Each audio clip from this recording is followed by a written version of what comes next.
The storm came from the north, and that alone was enough to make men afraid. It was not the howling gales that battered the wall each winter, nor the creeping cold that slithered down from beyond the edge of the known world. This was something different, a crack in the sky itself, a tear rimmed with pale blue light, that pulsed like a dying heartbeat before it, collapsed inward with a sound like a god's fist striking stone. The Brothers of the Night's Watch on top of the wall saw it from 200 miles away, a flash of impossible light above the haunted forest, and they gripped their spears and said nothing, because there were no words adequate for what they had witnessed. He fell through fire and landed in snow. Kratos hit the frozen earth like a meteor, his massive frame carving a trench 10 feet long through the permafrost, scattering pine needles and ice crystals in a wide arc around his impact point. He lay still for 3 seconds, not from injury, but from assessment. The Spartan's ash-white hands pressed flat against the frozen ground, feeling the texture of this new earth. Cold, dense, mortal soil, carrying the weight of old fears and older wars. He pushed himself upright in a single fluid motion, the Leviathan axe still strapped across his back. The blades of chaos coiled at his hips like sleeping serpents. He stood in a forest of black pine trees beneath a gray sky that offered no sun, only the flat oppressive light of permanent winter. The air tasted of frost and rot. Somewhere in the distance, a raven called once and fell silent. Kratos turned slowly, cataloging the terrain with the eyes of a general who had fought across Olympus, through the Norse realms, and into hell itself. Different. This world was different, in ways he could feel but not yet name. The magic here was old and woven into the land like roots, not concentrated in divine beings or mystical artifacts, but diffused through everything, through the trees and the cold and the stone beneath the ice. He had felt something similar in the realm between realms, that formless space between worlds. This place existed at the intersection of the natural and the supernatural, and whatever gods walked here, they walked quietly. A branch snapped to his left.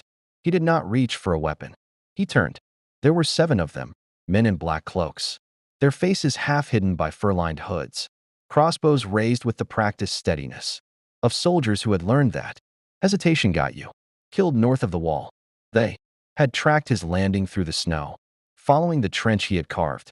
And credit to them, they had managed to approach within 40 feet without him detecting them, which meant they were skilled or desperate or both. The one in front, older, with a weathered face carved by decades of northern wind, stared at Kratos, the way a man stares at something that shouldn't exist. His crossbow didn't waver. "What in the 7 hells are you?" the man asked. Kratos studied him for a moment. The black cloaks, the discipline in their formation despite the obvious terror crawling behind their eyes. Warriors, not bandits. Men sworn to something. "I am passing through," Kratos said. His voice, deep as a crevasse and worn smooth by centuries of war, rolled across the snow like distant thunder. 2 of the men visibly flinched. The crossbow in the hands of one younger brother trembled before the boy locked his jaw and steadied it. The older man, Kratos would later learn his name, was Ser Dennis Malister, commander of the Shadow Tower, took one slow breath. "You'll come with us. Peacefully, if you're willing." Kratos looked at the crossbows. He looked at the wall in the distance. A structure of impossible scale, 700 feet of ancient ice rising like the spine of a dead god along the horizon. Whoever built that understood permanence. Whoever built that had known something was coming, and had decided that fear was not enough of a response. He felt the faintest flicker of recognition, not respect. Not yet, but acknowledgement. He could kill all 7 of them in under 4 seconds and walk into this world alone, carrying nothing but questions. He had done it before in realms where he knew the terrain, the factions, the rules. Here he knew nothing. Even a god needed information. "Lead," he said.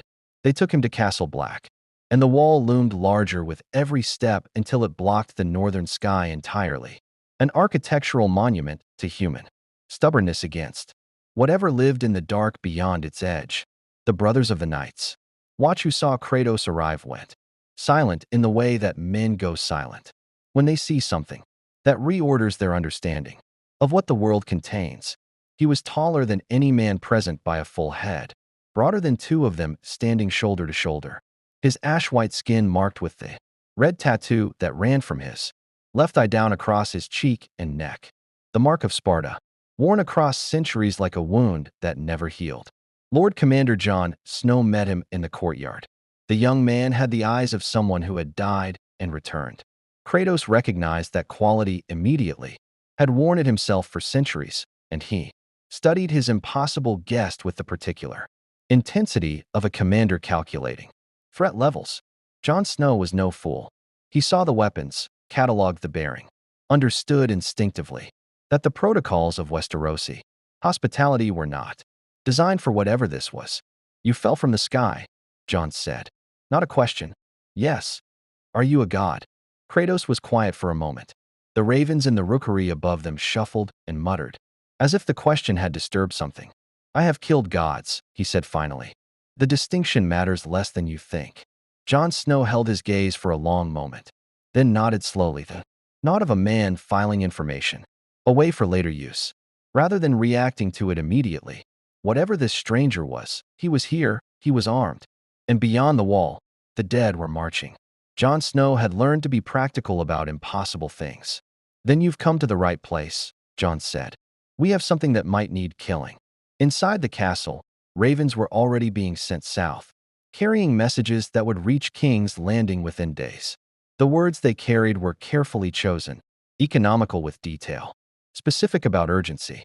A warrior of unknown origin had arrived beyond the wall. His nature was unclear. His power appeared to be significant. The Lord Commander requested guidance. In King's Landing, when those words arrived, a queen with golden hair would read them twice and smile the particular smile she reserved for opportunities she had not yet learned to exploit.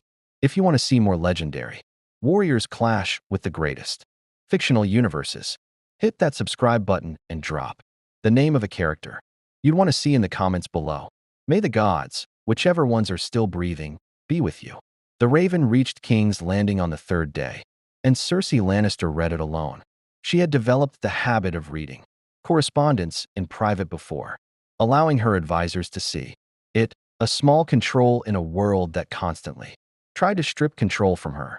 She stood at the window of the small council chamber, the parchment held loosely in her fingers, the morning light catching the gold in her hair, and she read the Lord Commander's words 3 times with the careful attention of a woman who had survived her father, her husband, 2 of her children, and the accumulated scheming of every great house in Westeros. A warrior of unknown origin, power significant, nature unclear. She set the parchment on the table and was quiet for a long moment, watching the ships move in Blackwater Bay below. Then she called for Qyburn. He arrived within minutes, which told her he had been listening nearby, which was exactly the kind of loyalty she had come to depend on.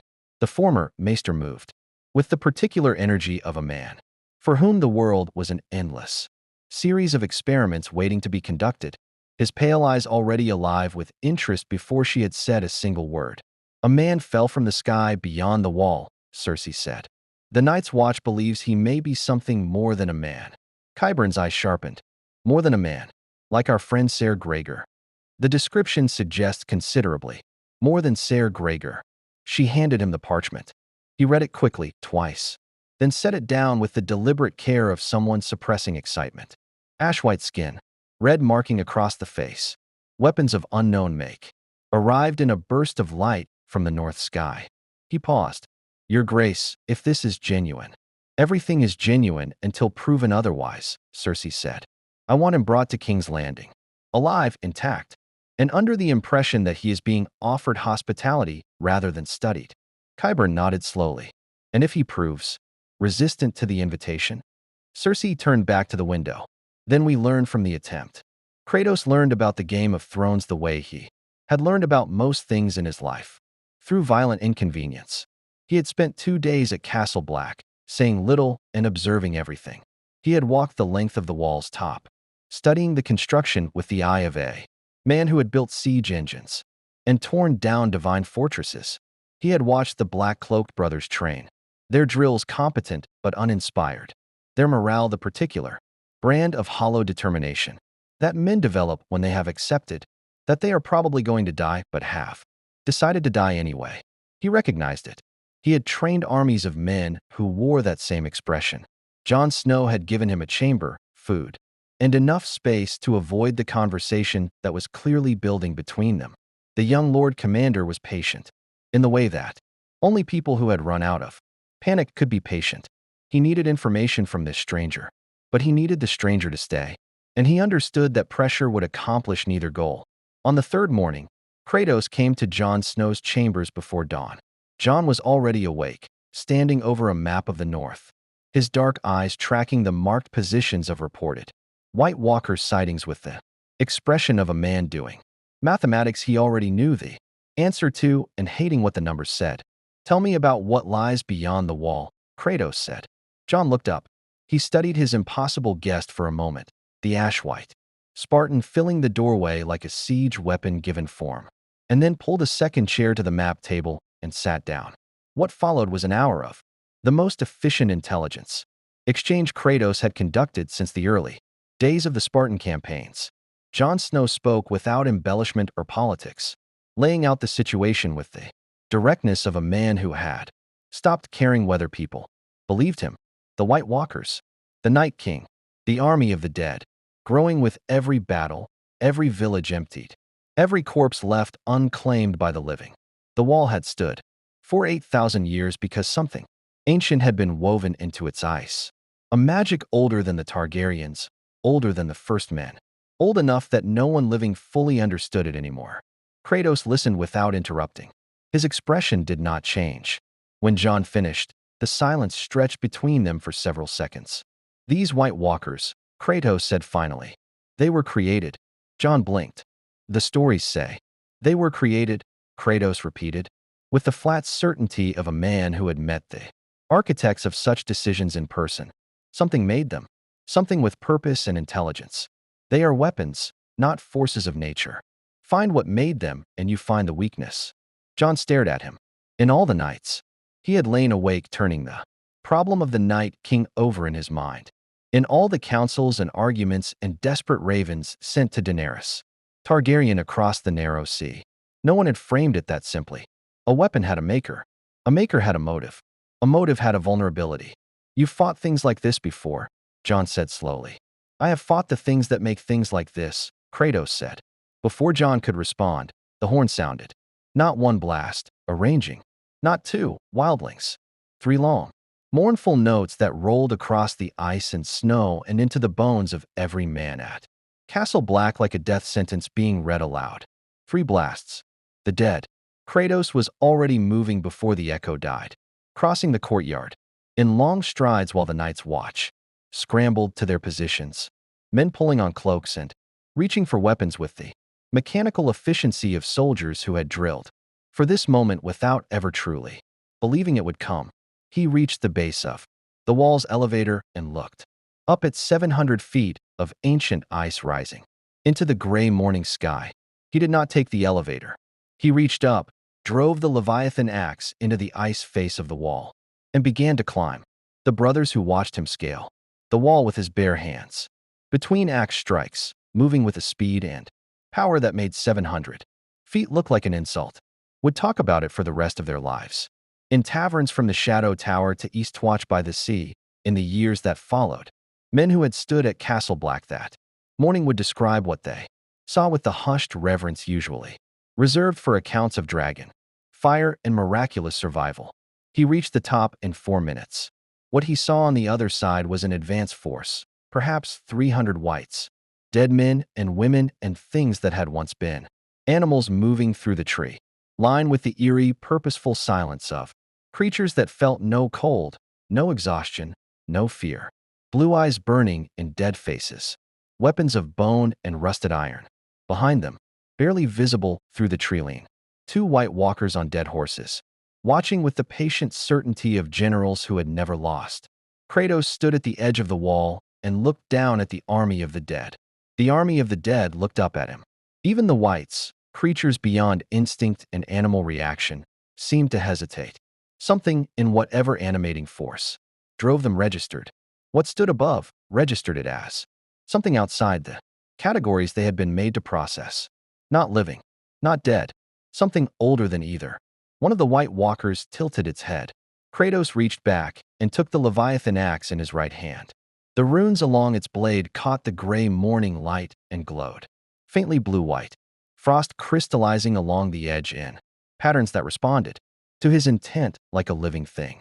"You have met your last winter," he said quietly, to no one and everyone. He jumped from the top of the wall, 700 feet. He hit the frozen earth in front of the white advance line like a judgment handed down from a sky that had run out of patience, the impact sending a shockwave of compressed air and frost outward in a circle, 20 feet wide, staggering the nearest dead things off their feet. He rose from one knee, axe already in motion, and the battle began. In King's Landing, Cersei's ravens were still winging northward, carrying polite invitations to an impossible guest. They would arrive at Castle Black to find the Lord Commander's men talking about the pale warrior who had jumped from the wall and walked back through the gate afterward, covered in frost and dead men's remnants, carrying his axe loosely at his side as though the whole affair had been a mild inconvenience. The ravens flew back south carrying a different message. He is not interested in invitations. The news of what happened beyond the wall traveled south faster than ravens. It moved the way truly extraordinary things move, mouth to mouth, each retelling adding texture without losing the essential truth at its core. Because the essential truth was already extraordinary enough that embellishment felt redundant. A pale giant had jumped from the top of the wall and dismantled an advance force of 300 whites in under 20 minutes. He had moved through the dead like a man walking through tall grass, the Leviathan axe freezing whatever it touched into brittle sculptures of former threat, the blades of chaos uncoiling to sweep groups of whites off their feet in arcs of orange fire that turned dead flesh to cinder and made the frozen forest smell like a funeral pyre. The two White Walkers had watched from the tree line for 6 minutes before retreating, and the men on top of the wall who had watched one of them make eye contact with the pale warrior before turning its dead horse and riding north said that even at 700 feet of distance, even in the gray flat light of a northern morning, they could see that the White Walker had made a calculation and decided the calculation did not favor engagement. This was the part that traveled fastest. Not that he had killed 300 whites, that the White Walkers had retreated from him. The story reached Dragonstone before the official Raven. Daenerys Targaryen received news the way she received everything, standing, her silver gold hair braided back from her face, her violet eyes processing information with the focused intensity of a woman who had learned that the difference between a conqueror and a corpse was the speed of her decisions. She stood in the Dragonstone throne room, the carved stone dragons writhing up the walls around her, and listened to Ser Jorah. Mormont read the account aloud from a letter sent by a knight's watch brother whose cousin served at Castle Black. When Jorah finished, the room was quiet except for the sound of the sea hammering the island's black cliffs outside. "A man who cannot be killed," Tyrion Lannister said from his position near the window, his mismatched eyes thoughtful, his wine cup held loosely in one hand. "Who fights the dead without fear? Who made White Walkers retreat?" He paused. "Either this is the most elaborate piece of misinformation my sister has ever constructed, or the world has just become significantly more interesting." "It's not Cersei," Daenerys said. Her voice was certain. She would never cede a story that made the threat beyond the wall seem more dangerous. She spent years pretending the threat doesn't exist. She turned to Jorah. "I want him here." Jorah nodded slowly. "Khaleesi, if what this letter describes is accurate, if it's accurate, I need him as an ally before my sister finds a way to make him an enemy." Daenerys moved to the carved stone table that dominated the room's center. The map of Westeros spread across it, dragon-shaped markers indicating her forces. She placed one finger on the north. "Send a ship to Eastwatch. Extend an invitation. Make it clear it comes from me personally, not from any lord or institution." She paused, something complicated moving behind her violet eyes. "And tell him, that I know what it means to be something the world doesn't have a category for, that I understand." Tyrion watched her with the expression he reserved for moments when his queen surprised him. He said nothing, which was its own form of agreement. Kratos received the invitation and set it aside without reading past the third line. He was sitting on the edge of a battlement at Castle Black, looking north, when Jon Snow brought it to him. Jon stood beside him. For a moment, in the particular silence they had developed over the past week, two men who communicated more efficiently and quiet than most people, managed in conversation before explaining who Daenerys Targaryen was. The last Targaryen, the Dragon Queen, 3 dragons, an unsullied army, Dothraki cavalry, and the kind of claim to power that either ended in a throne or a pyre, with limited middle ground. She has dragons, Kratos said. 3 of them. Kratos was quiet.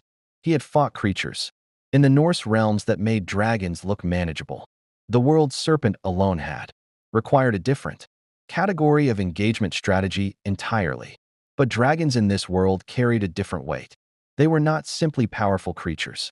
They were the physical manifestation of a dynasty's claim to rule, the living argument for why one family's blood entitled them to command every other human being in this world. He had spent his entire existence fighting that particular argument, in one form or another. What kind of ruler is she, he asked. Jon took a moment to answer, which told Kratos more than any immediate response would have. She believes in what she's doing, Jon said carefully.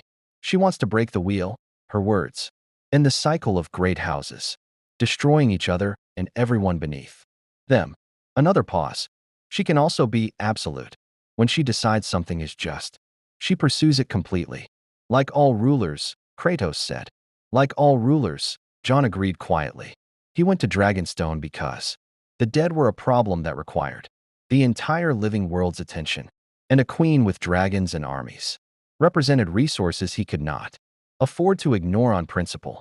He crossed the narrow sea on a Targaryen ship, standing at the prow in silence the entire crossing, watching the gray water, thinking about a boy named Atreus far away in the Norse realm and wondering for the 100th time whether the Bifrost's malfunction had been accident or design.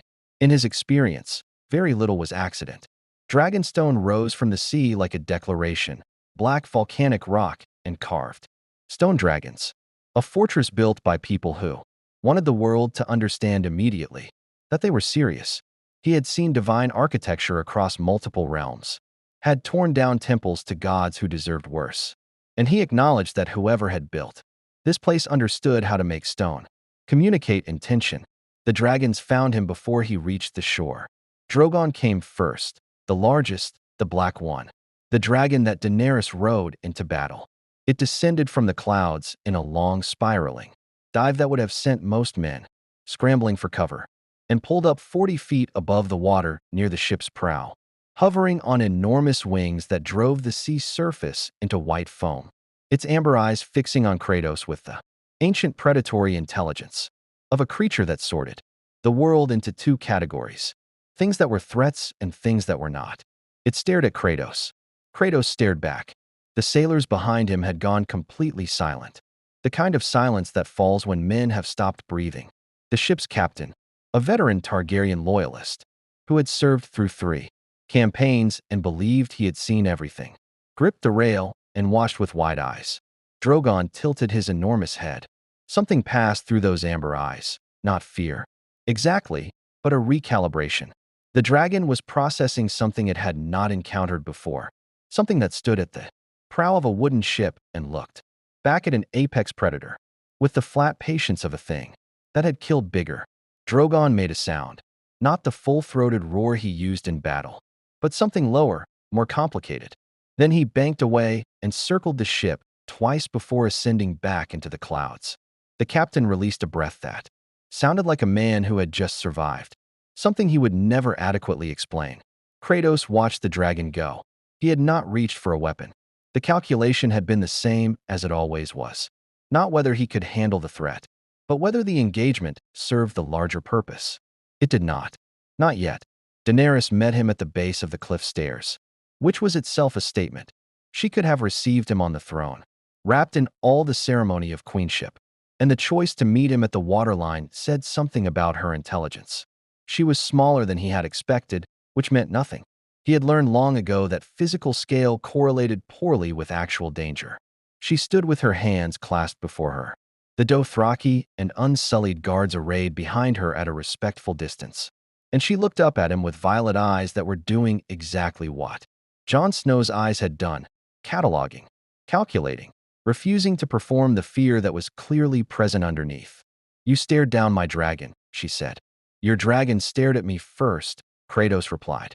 Something flickered across her face: surprise, amusement, the beginning of respect. "I'm told you fought the dead beyond the wall alone." "Not alone. The Night's Watch held the gate." She studied him for a moment. "You could have claimed credit. Credit is for people who need it." The flicker again. Tyrion, standing slightly behind her left shoulder, made a small sound that might have been a suppressed laugh. "I want to fight the Night King together," Daenerys said. Direct. No diplomatic softening, no circuitous approach.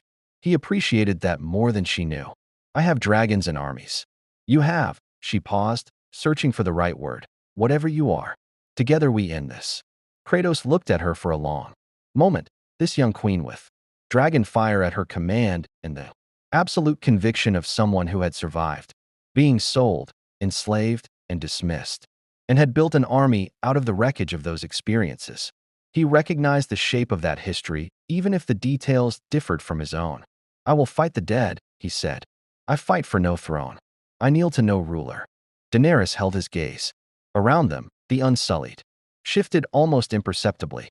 The instinct of soldiers who protect. Their queen responding to what sounded like a challenge.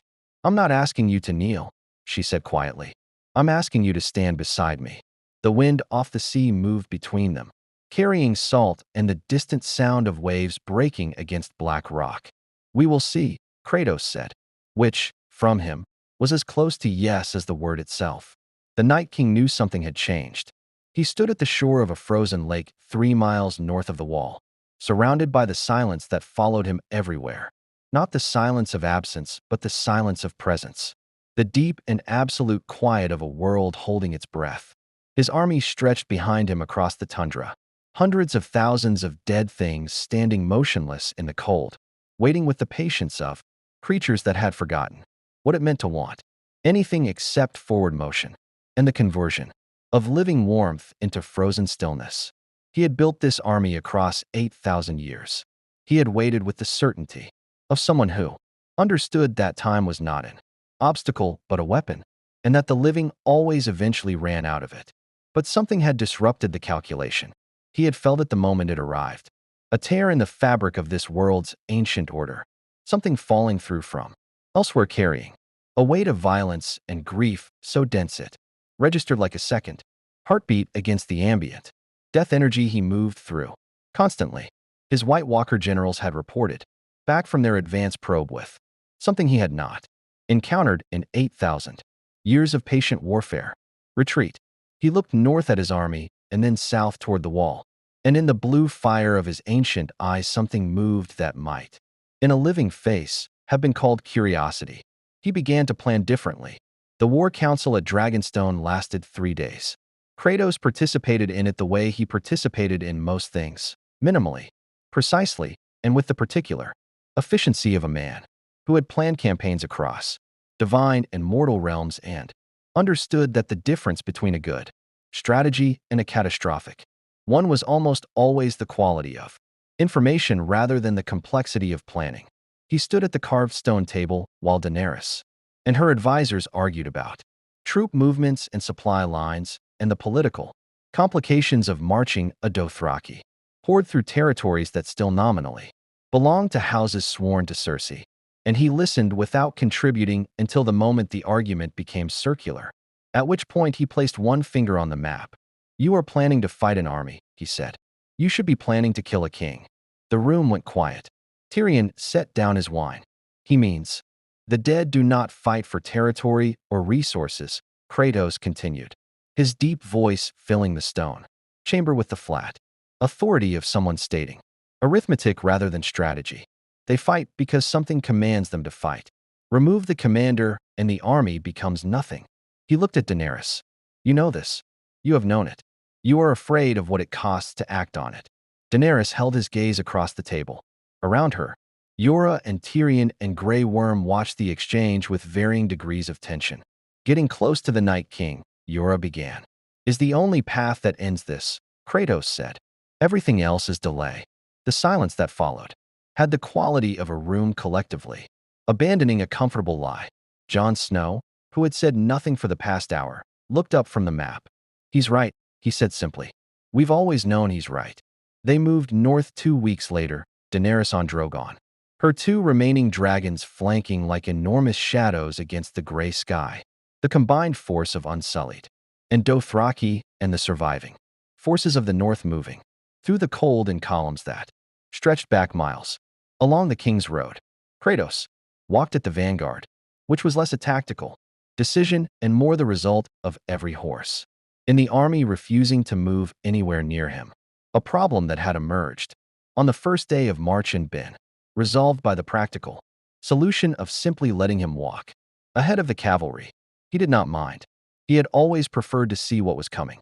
The first major engagement happened at a frozen river crossing, 40 miles south of the Wall, where the Night King's advance forces had positioned themselves with the particular intelligence of a general who had studied his enemy's approach. 50 White Walkers and their white legions, perhaps 30,000 dead things arranged across the riverbank, in a line that stretched far enough in both directions that flanking it would have required a much larger living army. Daenerys hit them first, Drogon unleashing a column of fire that rolled across the white line and turned the frozen riverbank into a charnel landscape of ash and melting ice. The other dragons worked the flanks. The whites burned well, they always had, but the White Walkers moved through dragon fire with the unhurried certainty of things that the world's ordinary weapons had never been designed to touch, until Kratos reached them. The first White Walker he engaged turned to face him with the ancient contempt of a creature that had been killing since before the written word existed in this world, raising a spear of ice that could shatter castle-forged steel like glass. Kratos took the spear's strike on the Leviathan axe's haft, felt the ice-cold impact travel up his arms, and responded by driving his forehead into the White Walker's face with a force that sent the creature stumbling backward, and stumbling was something no living man had ever made a White Walker do. The White Walker looked up at him from one knee. Kratos brought the axe down. The creature shattered like glass into 1,000 crystalline fragments that scattered across the ice, and every wight within 30 feet of it dropped simultaneously, their animating force severed, the blue light going out of their eyes like candles pinched between cold fingers. He was already moving to the next White Walker before the first one's fragments finished falling, the blades of chaos uncoiling and sweeping in a wide arc that set two whites alight and drove a third White Walker back far enough for a Dothraki rider to take its head with a dragging glass blade. The battle lasted 2 hours. At the end of it, the riverbank was cleared. The surviving dead had retreated north, and Daenerys landed Drogon 30 feet from where Kratos stood looking at the destruction, with the calm assessment of a professional evaluating his own work. The dragons settled with an earthquake rumble and watched the ash-white warrior with those amber eyes. And this time Drogon made no calculation about threat levels. The calculation had already been made. Daenerys dropped from the saddle and walked to Kratos, through the ash and melting ice. Her face carried something complex, gratitude and unease in equal measure, the expression of someone who had just watched an ally demonstrate power that reframed every assumption she had been making about the shape of this war. You killed 12 White Walkers, she said. 13, Kratos replied. She absorbed this. The Night King will know now. He'll adjust. Yes. Kratos looked north. The sky in that direction had taken on the particular flat darkness that preceded the dead army's advance, a cold front that the White Walkers carried with them like weather made intentional. He has been waiting 8,000 years for this moment. He will not waste it. He turned to look at her directly. He will come himself. Daenerys nodded slowly, and in her violet eyes, Kratos saw the thing that had been building since Dragonstone, not quite fear, but the acute awareness of mortality that descended on even the most powerful people when they confronted something that genuinely exceeded their ability to control. She had dragons and armies and the blood of the dragon in her veins, and she was standing next to something that had killed gods, and she was not certain that even that would be enough for what was coming. What do you need? She asked quietly. Kratos thought about it. Not about the battle ahead. He had the shape of that already in his mind, but about the cost.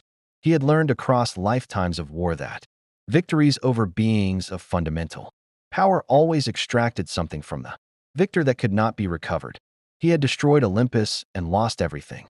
He had survived the Norse conflict and found, improbably, something worth surviving for. This world was not his. These people owed him nothing, and he owed them nothing.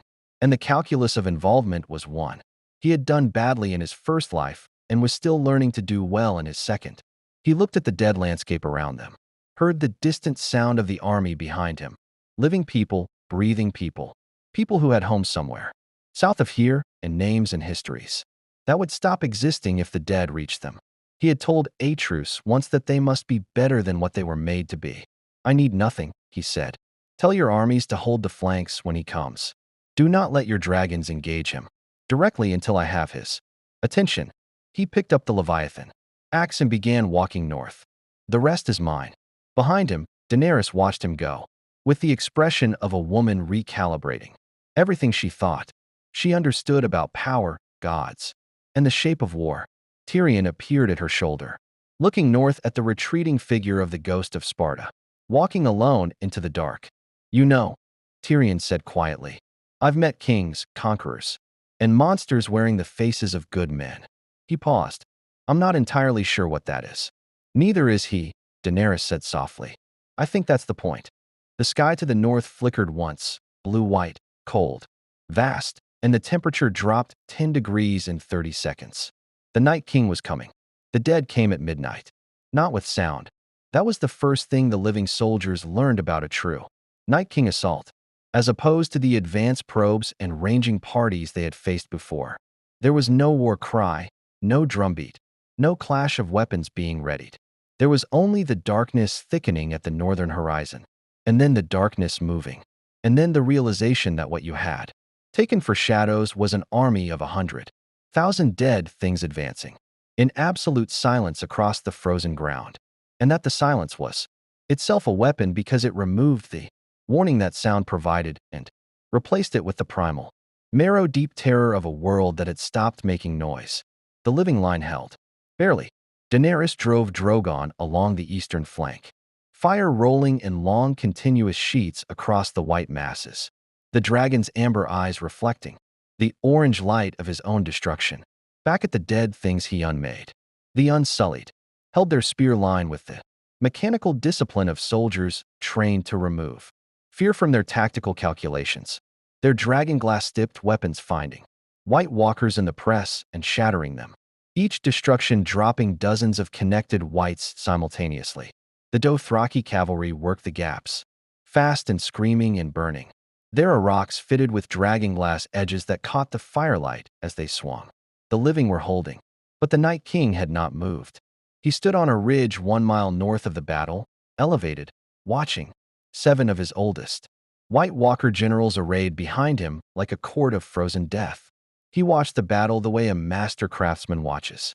A journeyman's work, not with urgency, but with the patient attention of someone who is learning before acting, cataloging weaknesses, calculating the precise moment when intervention would be most decisive. He was looking for Kratos. He found him. The ghost of Sparta came from the east, moving along the base of the ridge in the darkness between the battle's firelight and the northern black.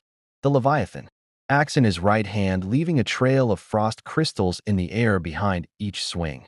The blades of chaos coiled and ready. He had moved through the white masses on the eastern edge without slowing. The dead parting around him the way water parts around stone, not from any magical compulsion, but because the whites that reached for him stopped reaching, and the whites behind them processed the outcome and adjusted their trajectories with the collective intelligence of an army that had no individual self-preservation instinct but had learned in the last hour that this particular target produced only subtraction. The 7 White Walker generals moved to intercept. Kratos did not slow down. What followed on the slope of that ridge was not a battle in any conventional sense. It was a reckoning, a collision between 8,000 years of patient dominion over death and something from outside, the world's categories entirely. The first two generals came together, their ice spears driving, at angles calculated to force defensive reactions that would compromise balance.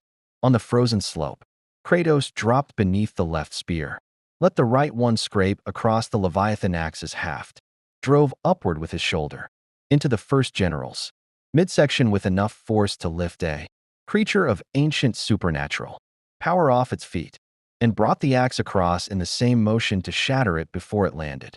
The second general had half a second to recalibrate before the blades of chaos uncoiled and wrapped around its torso, the chain pulling taut as Kratos pivoted, and used the general's own mass to drive it into the third, the impact shattering both. For remained, they attacked together, which was the tactically correct response and still insufficient. He moved through them the way he had always moved, through divine opposition, not with the reckless fury of his first life, but with the controlled, deliberate precision of a warrior who had learned that anger was a fuel source, not a strategy, and that the difference between vengeance and victory was the ability to direct that fuel with intelligence. The Leviathan axe recalled to his hand between strikes, frost crystallizing in geometric patterns across the ridge wherever it touched. The blades of chaos kept the generals from coordinating, the chains disrupting formations before they could stabilize. In 4 minutes, the 7 generals were fragments on the frozen ground. The Night King watched all of it. Then he stepped forward. The temperature dropped another 20 degrees in the space of 3 seconds, the cold becoming a physical force rather than a mere condition. Frost forming on Kratos' skin, ice crystallizing in his beard, the ground beneath his feet groaning as the moisture in the soil froze solid. The Night King descended the ridge with the unhurried certainty of a being that had never needed to rush anything. His ancient eyes, older than the wall, older than the first men, older than the written history of this world, fixed on the ash-white figure below with something that might have been recognition. He raised one hand, and the dead on the battlefield lurched and reformed, new whites rising from those that had already fallen. The fallen, Dothraki and unsullied, climbing back to their feet with blue fire in their eyes. The Night King replenishing his army in real time from the casualties of the battle, a grotesque arithmetic in which every living soldier who fell became an argument against the living winning. Daenerys saw it from Drogon's back and banked immediately, screaming orders. The living line began to collapse inward as former comrades turned on them. Tyrion, coordinating the reserve lines from the southern position, saw the mathematics of it in an instant, and felt the cold certainty of a man who had been right about the wrong thing. He had predicted this. The Night King holding back his truest power until the moment it would break morale rather than merely reduce numbers. But Kratos had also predicted it. He had told Daenerys not to let the dragons engage the Night King directly until he had the creature's attention. He had the creature's attention.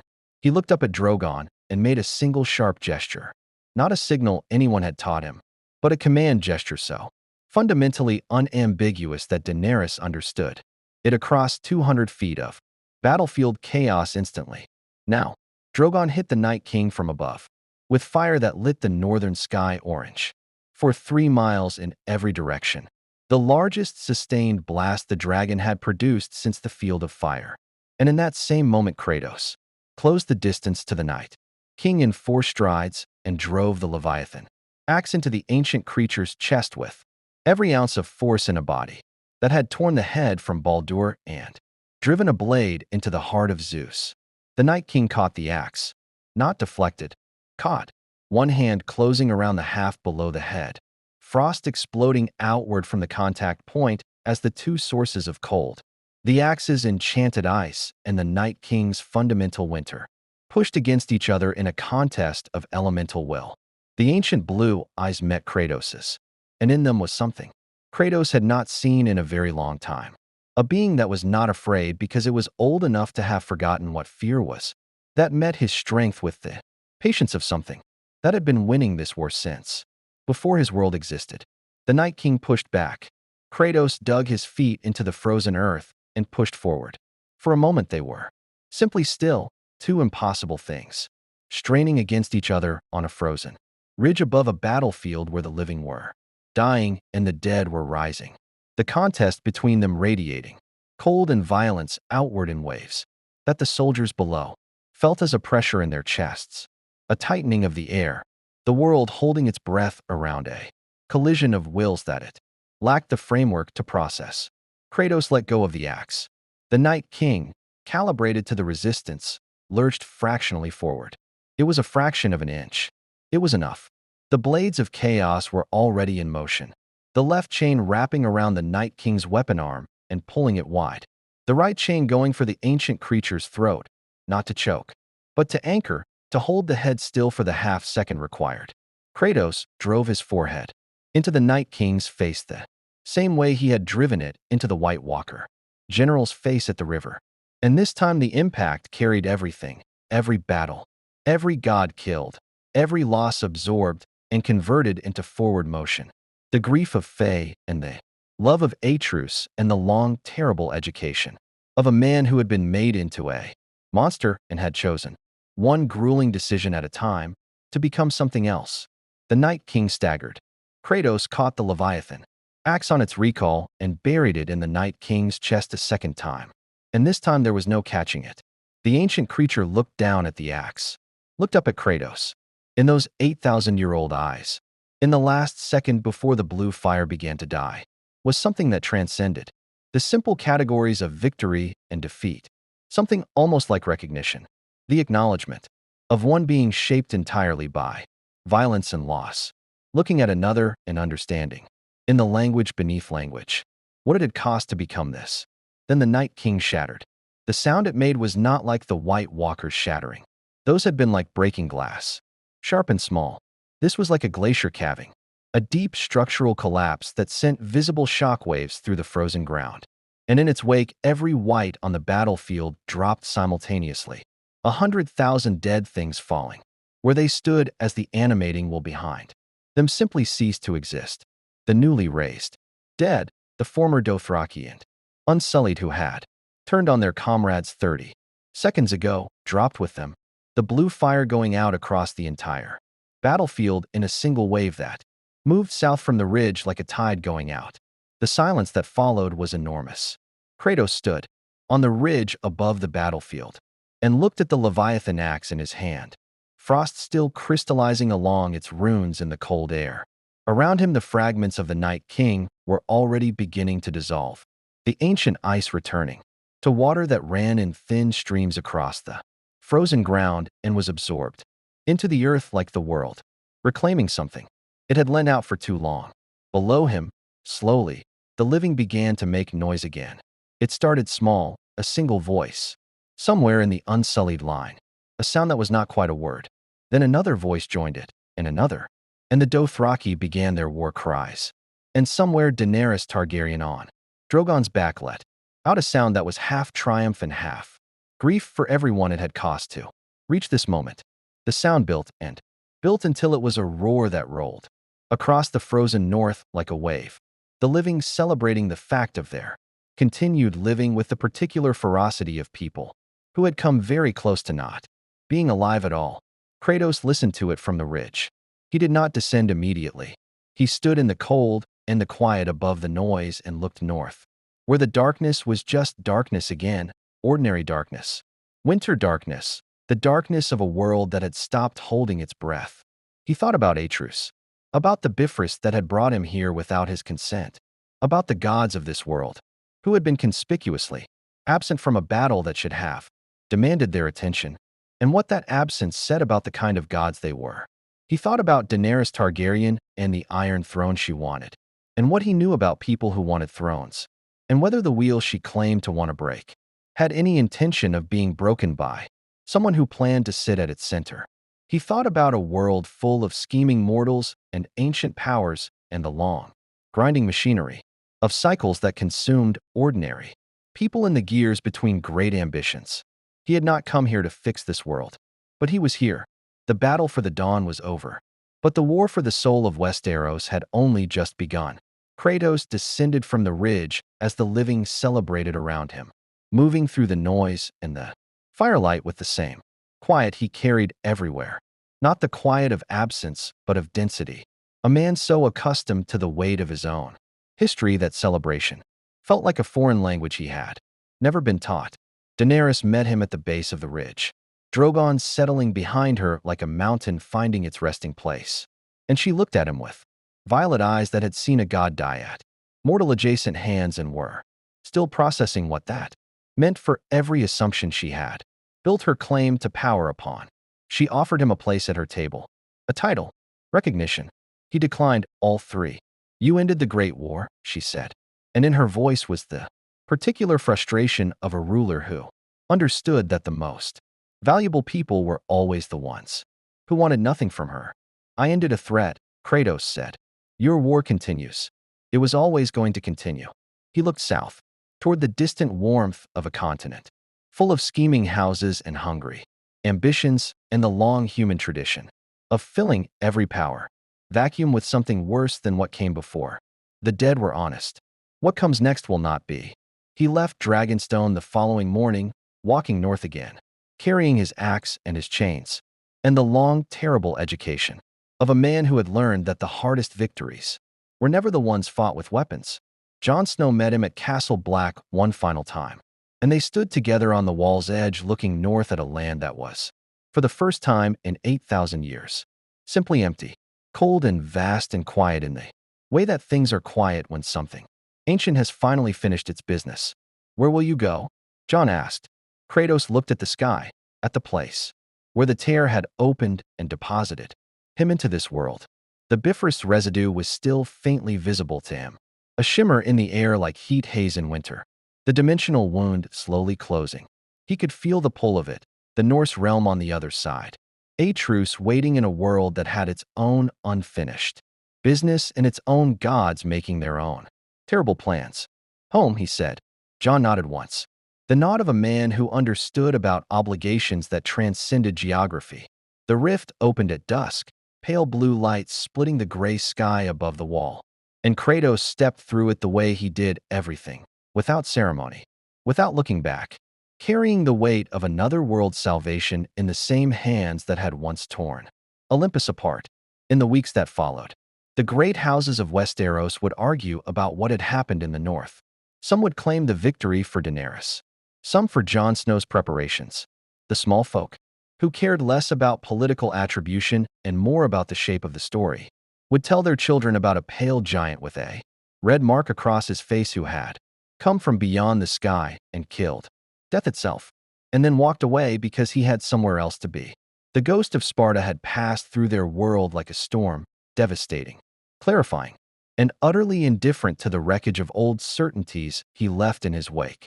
The Game of Thrones continued, as games always do, but the players moved their pieces differently now, with the knowledge that somewhere beyond the sky, things existed that made every throne in every world look exactly like what it was. A chair. Just a chair.